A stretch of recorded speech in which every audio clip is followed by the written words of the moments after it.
The basic laws of physics imply that matter by itself cannot keep its shape or show any specific behavior unless it is influenced by information, which is energy. Hi, my name is Dr. Parviz.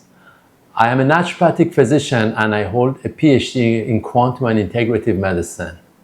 Although my medical training started back in the 80s within the conventional system of medicine, I slowly shifted to more holistic view of medicine. And I learned about quantum physics and how to apply quantum physics into understanding medicine, diseases, health, even creation, life, and whatever you can think of, instead of using classical physics, which is the basic science of conventional biology and conventional medicine. The difference is that with quantum physics, you can break through the boundaries of space and time. What does it mean? I'll teach you slowly about this, the meaning of this amazing phrase. Okay, the topic of today is to analyze and understand different layers of energy which is influencing our human body at all time. It's like layers in the atmosphere. Our body is also comprised of many different layers at the physical level. We have the skin, this, that, and then organs, or every organ has different layers. Everything has different layers. The energy system is the same too. It's like you're looking at the atmosphere. There are many different layers. Ozone layer is on the top, hydrogen layer is on the top, and so on and so forth. With Kirlian photography now, we can expose the aura, some of the non-visible or invisible light around us which cannot be seen by naked eyes. Through an invention of a Russian scientist, there are cameras and special devices that can record and take pictures of their aura of people or animals or plants at any time if they are exposed to a certain environmental factors which is suitable for that technology. Anyways, we want to discuss today what are these layers of energy around us and how our human body are being affected by them. Could they affect also or to be a predisposition factor for creation of diseases in future in us? You'll get the answer to all of them slowly by time. There's a concept of 4 bodies in general. Like when they talk about chakras, they talk about 7 of them, but there are at least 11 of them alongside the spine and many other smaller ones everywhere, and the nadis and things like that. The same story here. They talk about 4 bodies energy system, but a lot of other things could be fit within them. This is just to make our discussion a bit easier. The first layer of energy is what is created by our physical body. This is electromagnetic field of energy and electricity. The next layer after is the emotional body, where emotions are being processed. This is where chakras are. The next layer is the mental body, where thoughts, beliefs, and perceptions are located.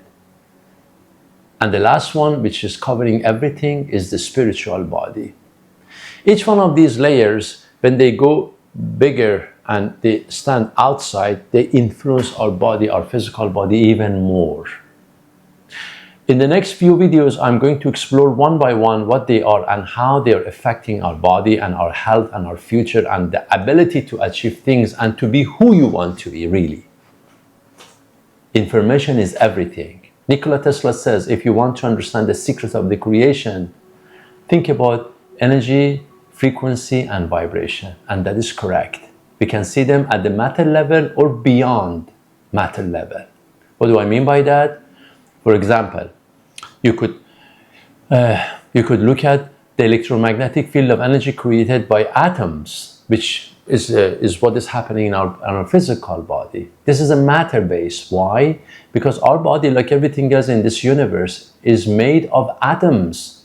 In the atoms, there are subatomic particles such as electron, protons, and neutrons, which may carry different electrical charges. Electron is negative, proton is positive. And they create a field of magnet by interacting with each other, and the act of spinning creates them what they are. And as a result, they create electromagnetic field of frequencies as well.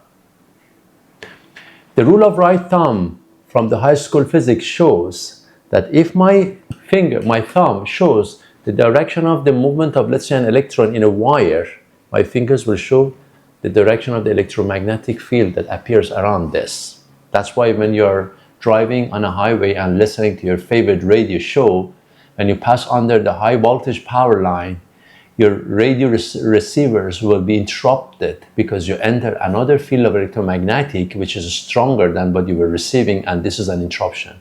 The moment you pass through the field, you receive the radio signals properly, the same as before.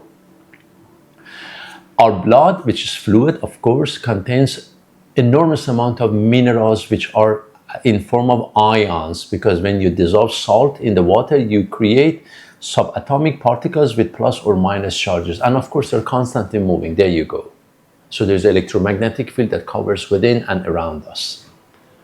If we look at every cell in our body, we see the same thing, because across the membrane of every cell, ions are being exchanged, constantly sucked into the cell or pushed outside. This movement again creates electromagnetic field.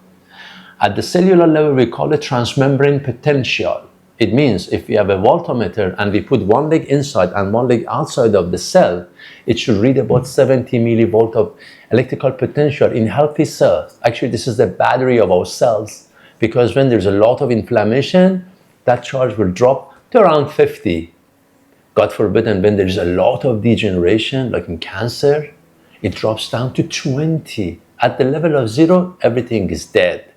So the electromagnetic field of the cells, let's say the transmembrane potential of the cell, will indicate how healthy the cells are. Okay? So this is the electromagnetic field that our body is constantly creating by movements of the fluid containing ions, or the movement of the electronic particles in our atoms making up our molecules and our cells and so on. So we are sitting right now in a field of energy that brings electricity and electrical signals about. For example, everybody knows about the electricity of the heart, electrocardiogram, electricity of the brain, electroencephalogram, even from the muscles, electromyogram. They can be recorded. So this is the first layer of information affecting us. This information at the basic level is necessary to allow our basic functions to happen, the mechanical functions of the physical body. What is the effect of emotions, mind, and spirit? Let's postpone them to next videos, which are going to come up very soon. I hope you like the material you hear. If you do so, please make a comment. If you have any questions, you can write it down. And in the next videos, we can talk about them. Hopefully, I will be able to answer your questions even better. Take care of yourself, and I hope to see you soon again.